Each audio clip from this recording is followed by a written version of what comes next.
بسم اللہ الرحمن الرحیم۔ ابو نصر نشاپور کا ایک سلطان ہو گزرا ہے۔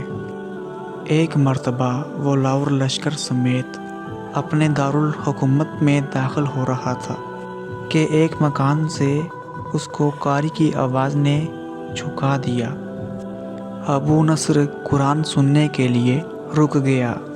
قاری نے دل سوز آواز میں سورہ آل عمران 26 نمبر کی تلاوت کی، جس کا ترجمہ یہ ہے، کہہ دیں کہ اے اللہ، تو ہی مالک الملک ہے، تو جسے چاہے سلطرل عطا کرے اور جسے چاہے سلطرل چھین لے، اور جسے چاہے عزت دے اور جسے چاہے ذلت دے، تمام بھلائی تیرے ہاتھ میں ہے، بے شک تو ہر چیز پر قدرت رکھتا ہے۔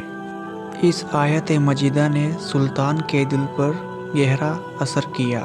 وہ یہ آیت سن کر کانپ اٹھا، گھوڑے سے اترا اور رکوع کیا، پھر سجدہ بجا لایا۔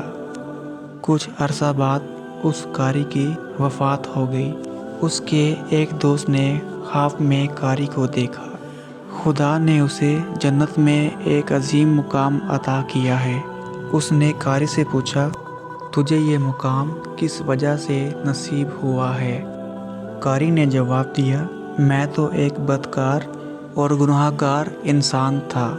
میرے نامہ اعمال میں کچھ خاص نیکیاں نہیں تھی، پر اس کے باوجود خدا نے مجھ پر خصوصی کرم کیا اور مجھے یہ مقام عطا کیا۔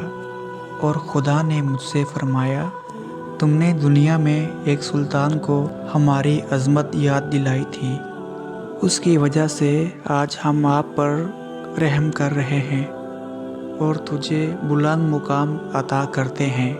جی ہاں، اللہ تعالیٰ کا فرمان ہے، اذکرونی اذکرکم، تم مجھے یاد کرو، میں تجھے یاد کروں گا۔ اگر ہماری ویڈیو اچھی لگی ہو تو ہمارے چینل کو لائک اور سبسکرائب ضرور کریں تاکہ ہماری ہر آنے والی ویڈیو آپ تک ضرور پہنچے۔